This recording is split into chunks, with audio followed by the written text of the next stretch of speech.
You're still watching TVC Breakfast. Now back in Lagos, the beautiful Olamide is standing by to let us know everything that has been happening in the world of social media and more. Good morning, beautiful. How are you doing? Good morning, gorgeous. I'm so happy I have you guys back, honestly. Yesterday was a bit... Olamide, why are the men laughing at us? I don't know for them. Leave the adjectives for the men. I don't know. Good morning, beautiful. Good morning, gorgeous. It is meant for the men to say. Come on. I beg. Good morning, beautiful. Thank you so much. Take it away. Let me head right in. Good morning, Nigeria. I like to say that TVC has a finger on the pulse and our eyes on the streets. And here on the Trending Now segment, my team and I, we do our best to bring you all the trending stories that are shaping the world that you and I live in. We begin today with this submission where there was some drama at the Senate Wednesday as former Chief of Defense Staff and ministerial nominee, General Christopher Musa, faced an intense screening session. Now, the tension began when Senator Sani Musa suggested that the nominee should simply take a bow and go. Well, that proposal immediately sparked strong objections across the chamber, with several lawmakers rising to protest. The atmosphere grew rowdy until Senate President Godswill Akpabio intervened, reminding members that both Nigerians and the international community were watching the process closely and insisting that the nominee must undergo proper scrutiny. Take a look at this exchange. On our own, we are here representing our constituents. And our constituents would like to hear from him whether his appointment will enable them to sleep well, whether their children will be safe in schools. So if we come here and we do politics of, oh, bow and go, this is not a period we should say bow and go. Even Donald Trump. Well, order was eventually restored and the Senate then moved ahead with a full extended grilling. General Musa was nominated by President Bola Tinubu after the resignation of Defense Minister Badru Mohammed. And he's told lawmakers now that he's committed to prioritizing the protection of lives, property, and Nigeria's territorial integrity. Let's take a look at social media. Very interesting. Jerry J.A. says, this is exactly what we expect from the Red Chamber. Ask the hard questions. Unless, of course, some people in government are colluding with terrorists to sabotage the very government that they serve. So again, who gave the order? And Neo King says, politics aside, Akpabio asked some genuinely pertinent questions. It's clear that even within Nigeria's leadership circles, there's an awareness of the pressure coming from the US and a need to respond thoughtfully. Team, when I watch this exchange, the Senate President stepping in and saying he cannot take a bow and go. Matters arising on security don't permit right now that he should take a bow and go. And I worry that unfortunately in Nigeria, we have a bow and go culture, a culture that oftentimes we don't do our due diligence, take a bow and go, leave it like that. It was great to see the Senate President intervene and say you cannot take a bow and go. Nigerians and our constituents who we are representing have pertinent questions. This is not the time to take a bow and go. Yes, maybe Senator Sani Musa felt it was business as usual, not taking into consideration the fact that Nigerians have questions they expect the senators to ask the man and get to hear his response. And I love what Akpabio said, that this is not the time for politics where you just bow and go. I'm also sure that Senator Sani Musa made that statement based on what he knows about the ministerial nominee. And he didn't ask questions, he didn't feel the pulse of his colleagues, he just went ahead and said what he said. But all put together, we had a very robust session yesterday. Intelligent and pertinent questions were asked, and we had a very, very intelligent response to the questions asked. So for me, when I see all these things happening, I say it's a show of shame because people are watching us, not just Nigerians are watching us, people abroad are watching us as well. I think it's very important, that the National Assembly will coordinate yourself properly, knowing that whatever they're doing, the world is seeing. But for me, all these conversations we're having, the most important thing is for work to be done, for insecurity to stop in Nigeria. And that's where every Nigerian's mind is right now. So with whatever you're scrutinizing him, ask him all the questions, intelligent questions, good. But we need to see it put in place. We need to see that people stop dying. We need to see that people are safe in their various houses. I think it's an act of sycophancy to say someone who is meant to be grilled to take a bow and go. Even if the person is your friend, if you have all the A to Z information about the person and you're convinced that the person can do the job, you at least for the optics, at least pretend for once that, yes, this person, we've grilled him. That is why when you ask people to say, when you ask them to bow and go, and then there is need for you, the National Assembly, to invite them, to summon them, subpoena them, they just call your bluff. They don't come because they see you as probably unserious. But if you make them go through the funnies, they know that we mean business. They know that you are there not for jokes, but you're there for serious business. So the culture of bow and go should just, fizzle away. We should just jettison it completely. That is the reason I love to watch House of Commons whenever they debate. You see the quality debate. You see how they debate, intellectually. This is what we want to see. And we have intellectual people in the National Assembly. So we need you guys to keep talking more. I love what I saw yesterday with General Musa, so you'll have denied us, robbed us of, the intellectual,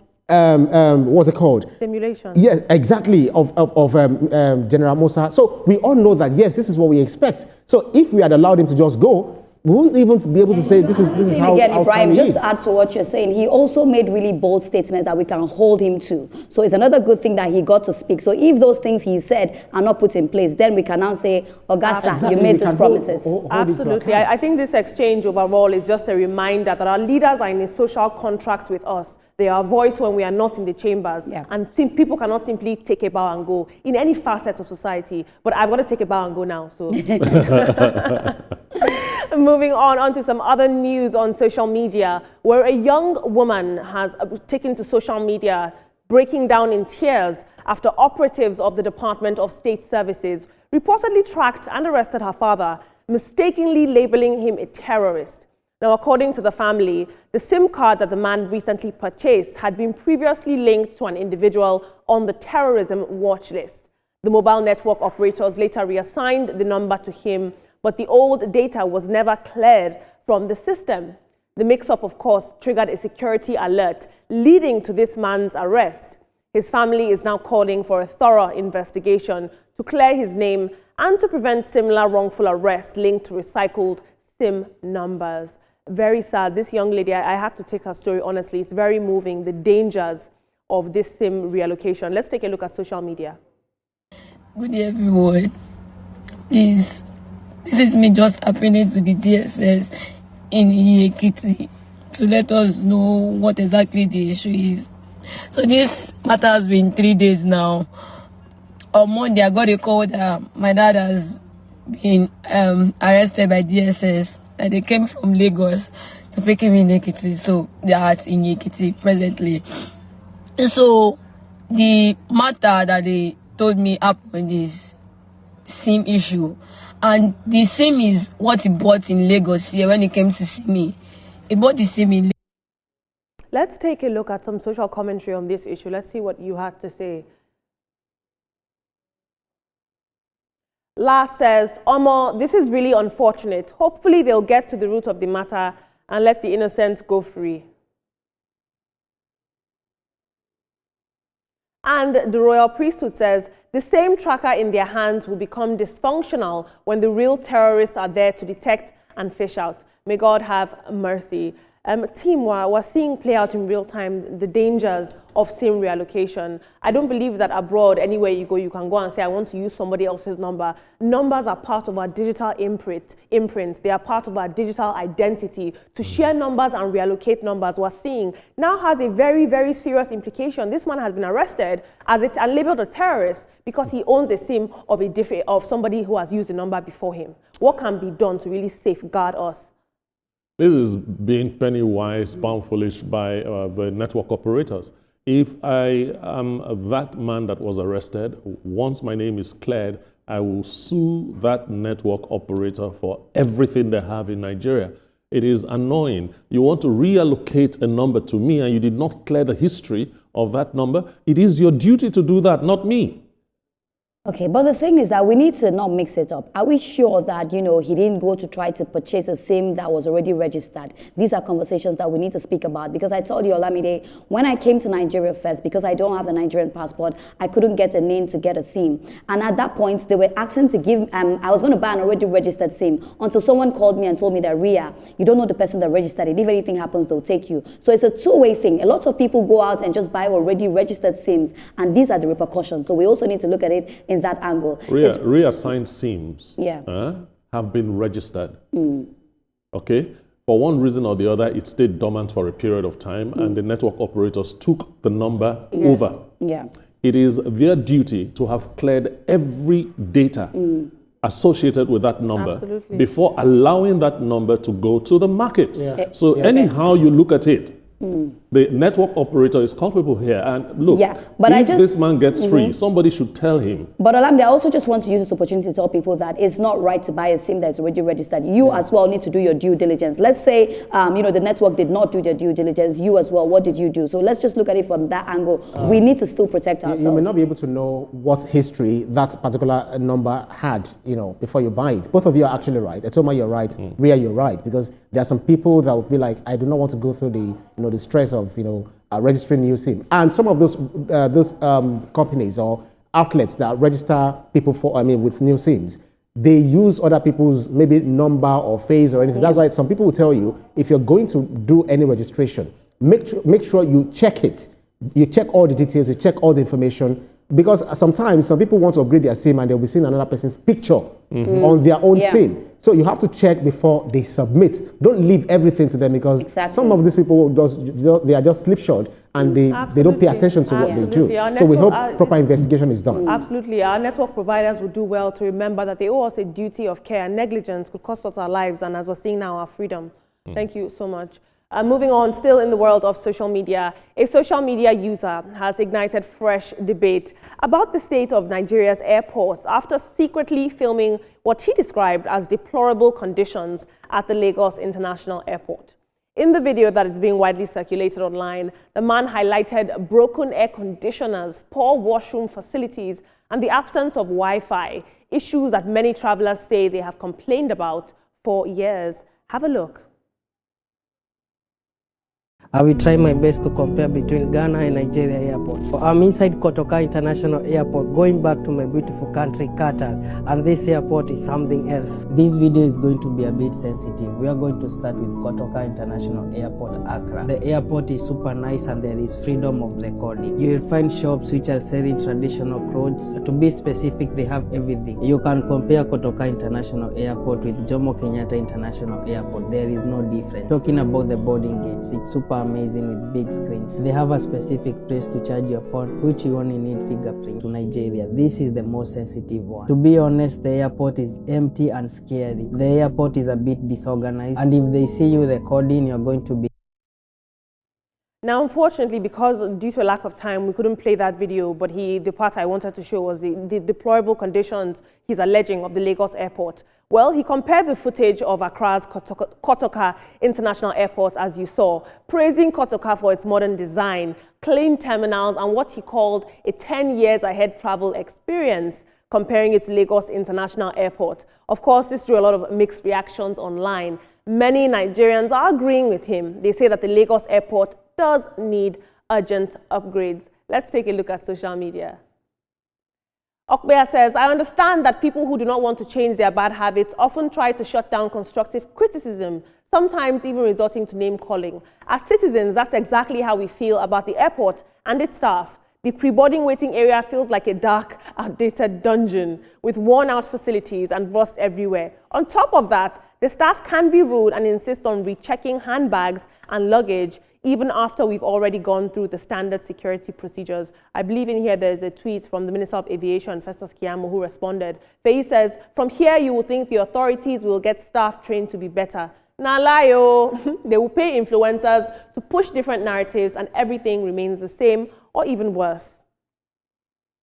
The Minister of Aviation this morning, Festus Keyamo, responded to this, and he did say, they should have gone to a different terminals, that the terminals vary in terms of their upgrading. They say that the federal government is still in the process of upgrading several terminals. And because people need to travel these routes often, everything cannot be done at once. Commendable to him to respond to the world of social media, because that is where the heart of the people lives. But honestly, it's a shame. The airport is the first point of call when you enter our country. It's a bit of a shame. Yes, we spoke here on this table about airport renovation, and we're talking about the amount of money that the minister says it will cost, and we're saying that some people were saying the money is high and so on and so forth. and you want to renovate an airport, you'll do it in phases. That airport he's talking about is over 30, 40 years old, you know, and he should have balanced his story. It's not that he said anything wrong, you know, he said the truth, but the story wasn't balanced. Of course, because I travel a whole lot, I understand that, you know, that's another terminal. There are terminals that are great to the Nigerian airport, so let's not just all go out and try to castigate to Nigeria. But what I want to speak about, because he spoke about Kotoka International Airport, the reason why Kotoka is like that is because of maintenance. I tell you, if they were not maintaining it, it will still deteriorate. So even these new airports that we're building, we need to understand the maintenance culture in Nigeria, because you can do something really beautiful, but if you're not constantly maintaining it, it will be like this. But I know that the Nigerian government and the aviation as well, they are making sure that the airports are better. The one I flew in when I was going to Barbados, amazing, you know. So I think that it's the different terminals, and I hope that they can do it as fast as possible. His story is not really, you know, it's not balanced. Absolutely. Like 3 weeks ago, on my way back from the UK, you know, from Gatwick to Lagos,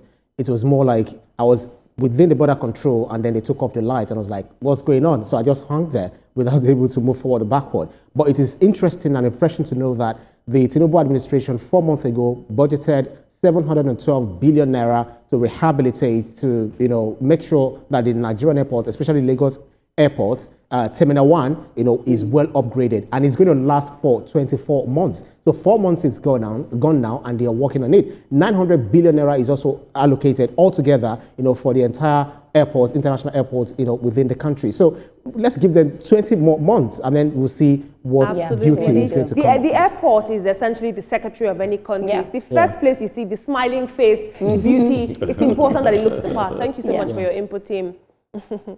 Moving on, I don't know if I've told you, but we believe here on the TVC Breakfast Show that time is of the essence. The past, the present, and the future. This segment is called Notable Timelines, reminding you of who, what, and where.